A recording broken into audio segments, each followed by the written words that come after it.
In the early 1700s, life in the 13 American colonies was simple but full of hope. People farmed the land, fished in the rivers, and built small towns along the coast.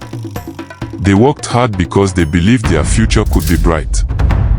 But they were still under the rule of Britain, a powerful empire across the ocean. At first, this didn't worry them much. Britain protected the colonies and helped them trade. But slowly, things changed. After the French and Indian War ended in 1763, Britain owed a lot of money. To pay its debts, the British king and his leaders decided the colonies should help cover the cost. They started making new laws and taxes, even though the colonists had no say in the matter.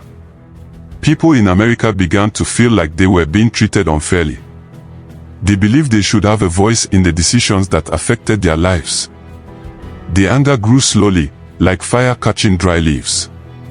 When the Stamp Act came in 1765, forcing colonists to pay for stamps on newspapers, letters, and papers, many felt pushed too far. Crowds filled the streets of Boston, New York, and Philadelphia, shouting that this was not right. Whispers of freedom began to spread. Families talked around their small wooden tables. Leaders spoke in meeting houses. Something big was coming, and everyone could feel it in their bones. America was waking up. The streets of Boston were cold in the winter of 1765, but the people were hot with anger. They held signs and yelled, "No taxation without representation." It became the cry of the colonies. They meant they should not pay taxes to a king who would not let them vote or speak in parliament. People felt ignored, squeezed, and controlled. In meeting halls and taverns, a group called the Sons of Liberty began to lead the protest. They were carpenters, shop owners, sailors, and farmers, ordinary people with strong courage. They knew they had to stand up for their rights. One of their bold leaders was Samuel Adams, a man with fire in his voice and a strong belief in freedom. By 1766, the Stamp Act was finally removed because of all the protests. Cheers filled the colonies, and bells rang out. But the peace didn't last. Britain passed more laws, like the Townshend Acts in 1767, adding taxes on tea, glass, paint, and paper. These laws felt like new chains being tightened around the colonists. Tension grew. British soldiers were sent to Boston to control the crowds. Redcoats filled the streets, standing tall and stiff, while colonists stared back with cold eyes. People began to wonder how long peace could last with guns on every corner. Every day felt like sparks waiting to hit something that could explode. The wind of rebellion was rising, and everyone could feel it coming. By 1770, Boston was a city on edge. Crowds argued with British soldiers almost daily. The Redcoats marched through the streets as if they owned them, and many colonists felt insulted and pushed around. Small fights broke out, and fear hung in the air like a storm cloud that refused to move. On the night of March 5, 1770, everything changed. Snow covered the ground, and the streets were icy. A lone British guard stood outside the customs house when a group of colonists began shouting at him, accusing him of cruelty and unfairness. More people gathered, and the shouting grew louder. Snowballs flew. Then rocks.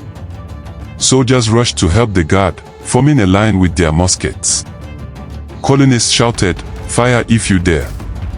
Others yelled back, "Go home." The noise was wild and confusing. In the chaos, someone slipped, someone shouted, someone pushed, and suddenly, shots rang out in the cold night air. 5 colonists fell to the ground. Blood melted into the snow. It became known as the Boston Massacre, and it shocked the whole continent. Newspapers carried the story everywhere, calling it a terrible attack on innocent people. Many colonists believed the British had crossed the line that could never be uncrossed. The anger was no longer just whispers. It had become a roar. 3 years passed, and tension only grew stronger. The British kept one tax alive, the tax on tea. It seemed small, but to the colonists it was a symbol of control. They didn't want Britain telling them what to buy or how much to pay. Tea was part of daily life, and now it had become a battle line. In 1773, the British East India Company brought shiploads of tea to Boston Harbor. Many colonists refused to unload it. They said the ship should go back to Britain. But Governor Thomas Hutchinson ordered the tea to stay until it was paid for. The people of Boston had had enough. On the night of December 16, 1773, a group of colonists, many disguised as Mohawk Native Americans to hide their identities, marched toward the harbor. They moved quietly but with strong purpose. Samuel Adams gave a simple signal, and the men rushed onto the ships. Under the moonlight, they broke open wooden tea chests and dumped over 300 of them into the dark water. Tea leaves spread across the harbor like floating shadows. The crowd watching from the shore stayed silent, knowing they were witnessing something historic. This bold action became known as the Boston Tea Party. When news reached Britain, the king was furious. He decided to punish Boston harshly. But instead of breaking the spirit of the colonies, it made them angrier and more united. The fight for freedom was no longer a distant idea. It was beginning. In 1774, Britain responded with laws the colonists called the Intolerable Acts. They closed Boston Harbor so no ships could enter or leave. This meant no food, no supplies, and no trade. Soldiers filled the streets again, and the people felt trapped. Many families struggled to survive, but other colonies sent help, showing strong unity. Leaders from all 13 colonies knew they had to act. They traveled to Philadelphia for a meeting that became known as the First Continental Congress. For the first time, men from places far apart sat in one room, thinking as one people. They discussed their rights, their anger, and their hopes. Some wanted peace. Others felt war was coming whether they wanted it or not. One voice stood out, Patrick Henry from Virginia. He spoke with such passion that the room fell completely silent. His famous words, "Give me liberty, or give me death," shook the hearts of everyone listening. The colonies agreed to stand together and demanded Britain end the unfair laws. But Britain refused. Back in Massachusetts, both sides prepared for a possible fight. Colonists began training as Minutemen, ready to grab their guns and move in a minute's notice. Secret supplies of gunpowder were hidden in barns and homes. The feeling now was clear, something huge was coming, bigger than protests, meetings, or speeches. A spark had been lit, and soon the whole world would see the fire. Spring 1775 arrived cold and nervous in Massachusetts. British leaders believed the colonists were hiding weapons in the towns of Concord and Lexington. They planned a secret march on the night of April 18th, hoping to surprise everyone.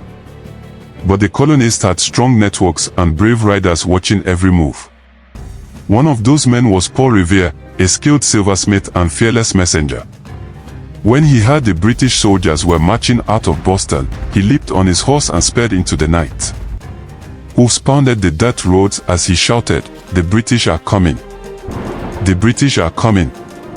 Lanterns flickered in windows. Doors opened. Minutemen grabbed their muskets and ran toward the village greens. By sunrise on April 19, 1775, British soldiers reached Lexington. A small group of Minutemen stood waiting on the field. They were farmers, blacksmiths, and ordinary men, but they refused to run. The British officer ordered them to leave. The colonists stood still. Suddenly, a shot echoed across the field. No one knew who fired first, but it became known as the shot heard round the world. Gunfire exploded. Smoke covered the field. Some Minutemen fell, but others fired back. The British pushed on to Concord, where even more colonists met them at the North Bridge. By the end of the day, the British were forced to retreat back to Boston under constant fire from angry colonists. The American Revolution had begun. After Lexington and Concord, the colonies understood there was no turning back. People from faraway towns grabbed their rifles and marched toward Massachusetts. They surrounded Boston, trapping the British inside the city. Tension grew as both sides prepared for a major battle. In June 1775, the colonists learned the British plan to take the high hills around Boston. Whoever controlled the hills could control the whole city. The colonists moved fast, building dirt walls and defenses on Breed's Hill, near Bunker Hill. They walked through the night, using shovels and pickaxes, knowing the British would attack at dawn. When the sun rose on June 17th, red-coated soldiers marched toward the hill in perfect lines. Drums echoed. Muskets glowed in the light. The colonists waited silently behind their dirt walls. Many were scared, but they stood firm. Their leader told them, "Don't fire until you see the whites of their eyes," because they had little gunpowder. British soldiers charged up the hill again and again. Each time, the colonists fired at the very last moment, forcing the British back. The ground shook with explosions. Smoke hung thick in the air. On the third attack, the colonists finally ran out of ammunition. The British captured the hill, but at a terrible cost. Hundreds of their soldiers had fallen. The colonists lost the hill, but their bravery shocked the world. They proved they could fight. They proved they would not back down. As the battles in Massachusetts continued, leaders from all the colonies gathered again in Philadelphia. It was May 1775, and the Second Continental Congress had begun.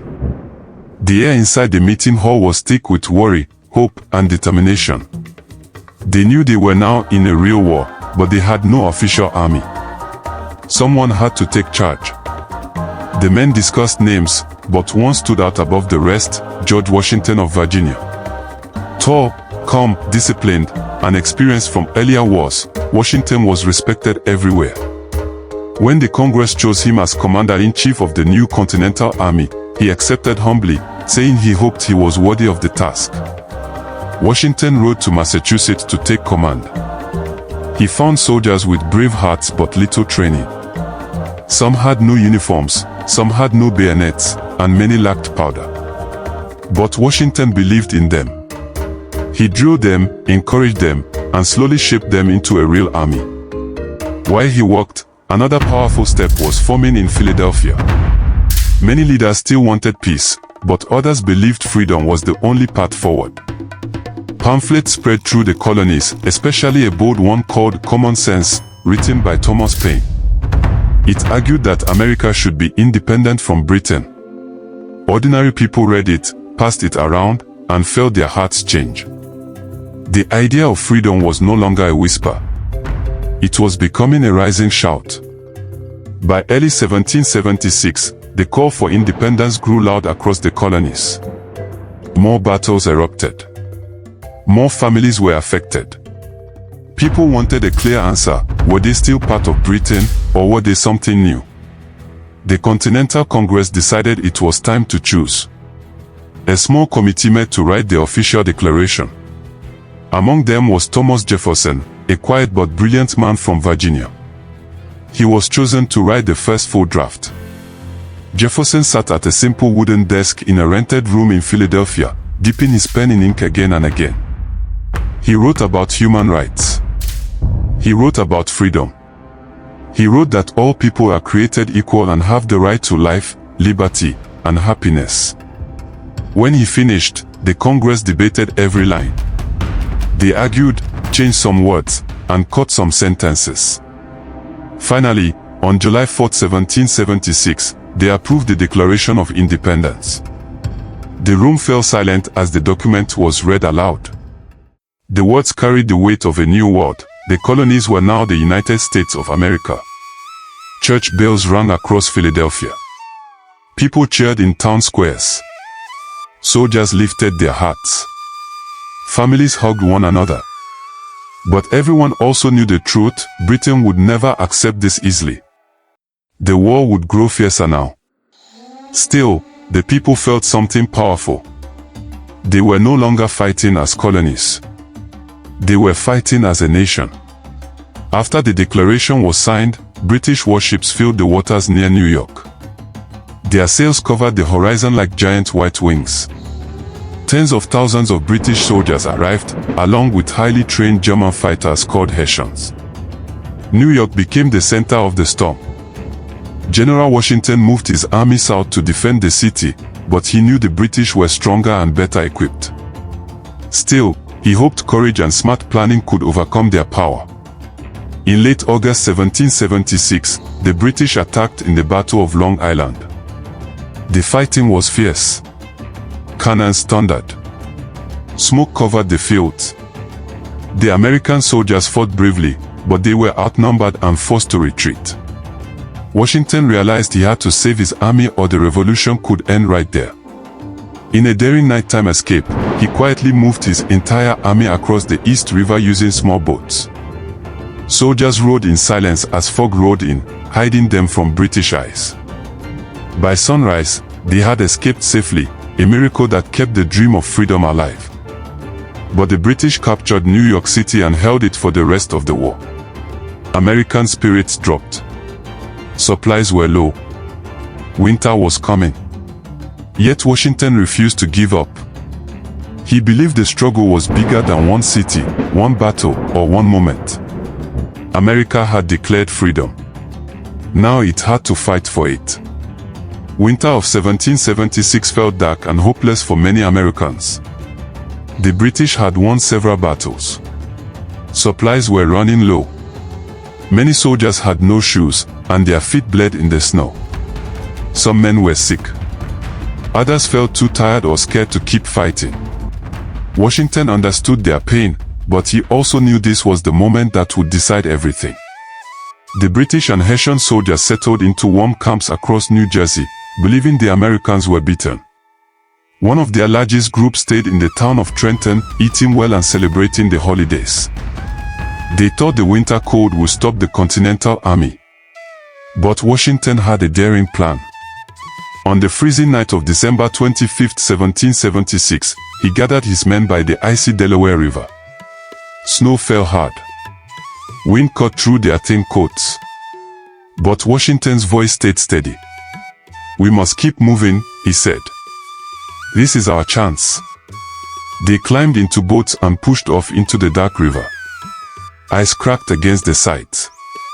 Soldiers clung to one another, shivering as the water splashed in. It seemed impossible, but they made it across. Before sunrise on December 26th, the Continental Army marched into Trenton. The Hessians were caught completely by surprise. Drums rattled. Muskets fired. The Americans moved fast, capturing almost the entire Hessian force. The victory sparked hope like a warm fire. Soldiers who once wanted to quit now lifted their heads proudly. America was still alive. The victory at Trenton gave the Americans new strength, but Washington knew they needed more. Just days later, he made another bold move. On January 3, 1777, the Continental Army faced the British again at Princeton. The battle was fierce, but once more the Americans won. News spread quickly, and people across the colonies felt their spirits rise. Still, the war dragged on. Both sides suffered. In 1777, the British planned a big strategy, cut New England off from the rest of the colonies. They believed this would break the rebellion. British General John Burgoyne led a huge army south from Canada, carrying cannons and supplies through thick forest. But the American fighters knew their land well. They slowed the British by cutting trees across roads, destroying bridges, and attacking in small groups. Burgoyne's army grew tired, hungry, and frustrated.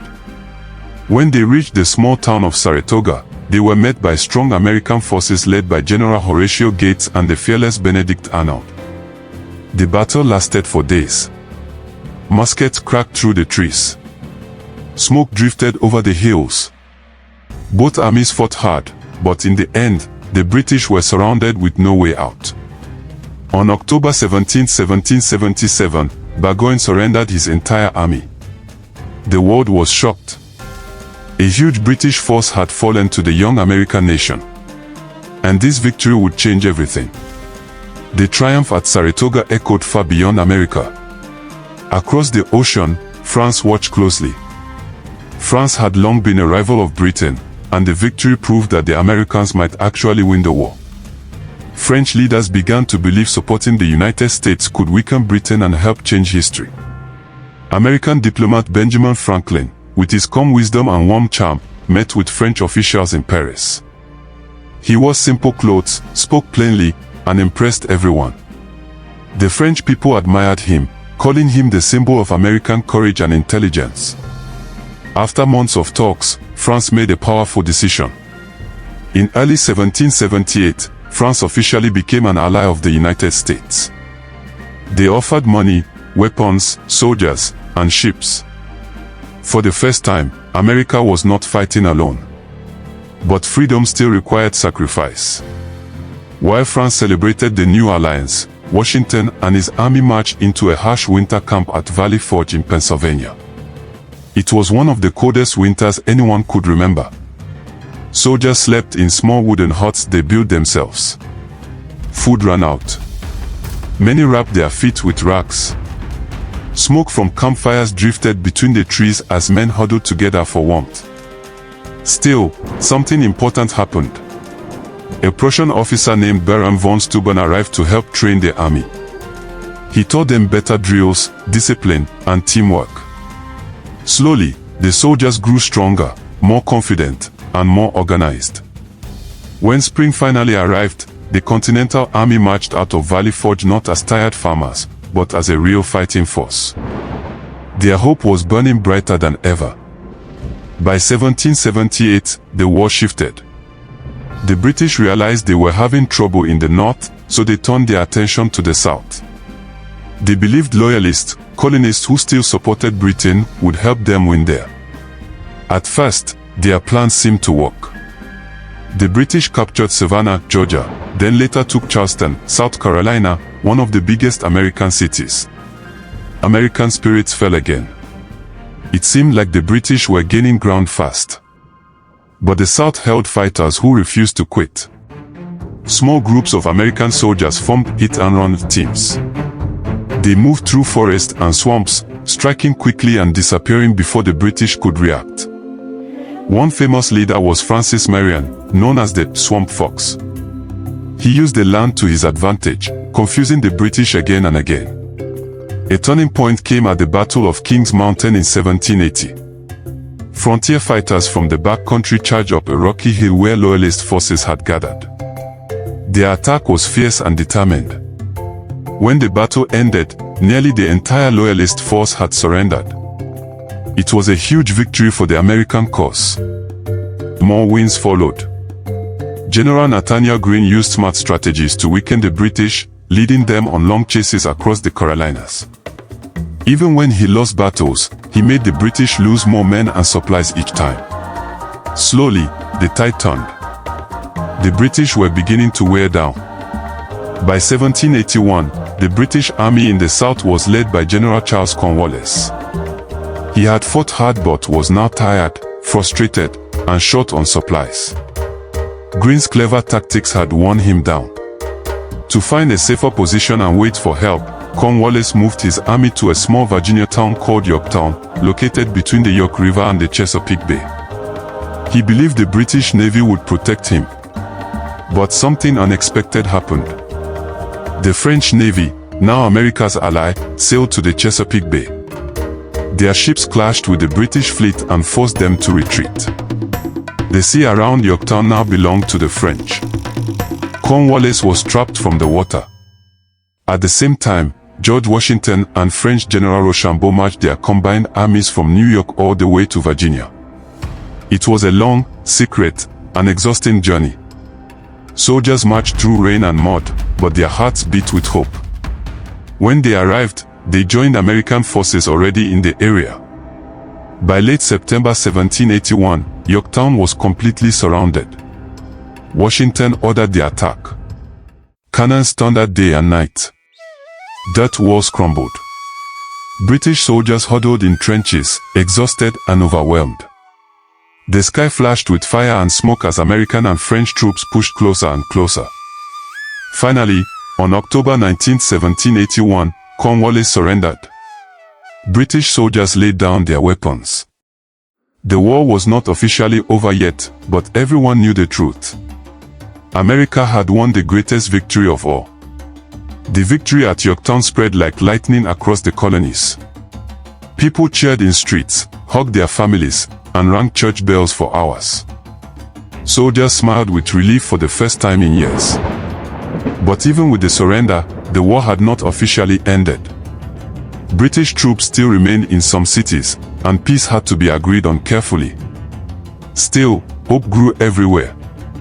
In the winter of 1781 and into 1782, the Continental Congress began discussing how a new nation should be shaped. Leaders knew that freedom was more than winning battles, it was about building a country that stood for justice. But this wasn't easy. The states had different needs and different ideas. Some wanted strong local control. Others wanted a strong national government. The arguments were loud, long, and sometimes emotional. Meanwhile, American diplomats worked overseas to secure peace. Benjamin Franklin traveled tirelessly between meetings in France. John Adams spoke with British officials. John Jay pushed for fair treatment. They all knew this was a once-in-a-lifetime moment. The United States needed respect, land, and recognition as a true nation, not a weak group of former colonies. Back at home, soldiers waited in camps, unsure when they would go home. Many had families they had not seen in years. Some worried they would not be paid for their long service. Washington visited the camps often, reminding them that patience and unity were still important. The war's biggest battle had passed. Now came the battle for peace. The road to peace was slow and filled with challenges. Britain did not want to give up easily, and many British leaders hoped the Americans would argue among themselves and fall apart. But the American negotiators stayed steady. They met again and again with British officials, explaining their needs and refusing to accept unfair terms. Then, in 1782, something important changed in Britain. A new government took power, one more willing to end the conflict. Talks moved faster. Both sides sent letters back and forth, discussing borders, fishing rights, and debts. France also watched closely, helping guide the Americans but wanting its own interests protected too. By the fall of 1782, the outline of a peace agreement was taking shape. At last, on November 30, 1782, a preliminary peace treaty was signed. Though it was not final, it declared one powerful truth: Britain would recognize the United States of America as a free and independent nation. When word reached the soldiers back home, many cried with relief. Some knelt in prayer. Others simply stared at the sky, thinking of the friends they had lost along the way. The dream they had fought for, freedom, was finally becoming real. But an army cannot rest until peace is official. So the soldiers waited. And Washington waited with them, calm and patient, knowing history was being written, one careful step at a time. In early 1783, the news everyone had waited for finally arrived. The fighting was officially over. The British began leaving their posts in American cities. Cannons grew silent. For the first time in 8 long years, peace filled the land. People stepped out of their homes, walked through quiet streets, and felt a weight lift from their shoulders. But there was still one more major step, the final treaty. American diplomats continued meeting with British officials in Paris, discussing every detail. They knew this treaty would shape the future, so every word had to be right. Months passed as they argued about fishing rights near Canada, borders of the new nation, and how to handle loyalists who had supported the British. Then, on September 3, 1783, the Treaty of Paris was signed. It confirmed what millions had hoped: the United States of America was now free, fully, completely, and forever. When the treaty reached America, celebrations broke out again. Towns held feasts. Children ran through streets waving homemade flags. Families who had feared losing everything could finally breathe. General Washington visited his troops one last time. He thanked them for their courage, their endurance, and their unwavering belief in freedom. Many soldiers wept openly. They had marched together, suffered together, and now stood in peace together. Soon after, Washington returned to Mount Vernon, hoping for a quiet life. The war was over. A new nation had begun. With peace finally achieved, the United States now faced a new challenge, learning how to govern itself. The idea of democracy, government by the people, spread to more citizens. The values written in the Declaration of Independence continued to inspire movements for fairness, equality, and opportunity. But as America grew, it also faced conflict and hard questions. People debated over slavery, Native American lands, and how fast the nation should expand. These struggles showed that freedom was not a gift granted once, it was a promise that needed constant work and courage. Yet even through these challenges, the foundation laid by the revolution held strong. The story of America's fight for independence became a lesson for generations. It showed that ordinary people, farmers, merchants, teachers, and families could rise together and change the world. It showed that courage could defeat fear, and that unity could overcome mighty empires. And every 4th of July, fireworks light the sky to honor those first brave steps toward freedom. The sound echoes like the beating heart of a nation that refused to be silent. America's journey began with a single spark of resistance. And it grew into a shining story of hope, a story still being written today.